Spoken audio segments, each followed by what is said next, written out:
Veľmi pozorne vnímam diskusiu o novelizácii našich trestných kódexov. Vo vládnej koalícii a na vláde sme sa dohodli, že priblížime celé toto prostredie v oblasti trestnoprávnej vyspelým krajinám na západ od nás. Aj my chceme mať legislatívu, ktorá zodpovedá 21. storočiu. Na druhej strane ale musím povedať, a vždy som to tvrdil, ak akýkoľvek zákon je možné vylepšiť, tak to tak treba spraviť. A preto som dnes aj na popud prokurátora generálneho zvolal stretnutie tu v Národnej rade, na ktorom sme sa s pánom generálnym prokurátorom aj ministrom spravodlivosti rozprávali práve o novele zákona, ktorú máme na stole.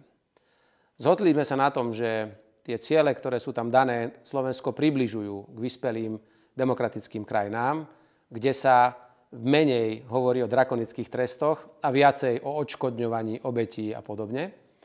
Ale zároveň sme si povedali, že nemôžeme prijať takú právnu úpravu, ktorá by nejakým spôsobom znižovala možnosť potrestať alebo bojovať s tou najzávažnejšou kriminalitou na Slovensku. A preto budeme v tejto diskusii aj ďalej pokračovať a chcem vám garantovať, že určite medzi prvým a druhým čítaním Národnej rade, hoc neviem vzhľadom na dĺžku debaty, kedy sa tak stane, budú predložené aj pozmeňujúce návrhy, ktoré tento zákon vylepšia.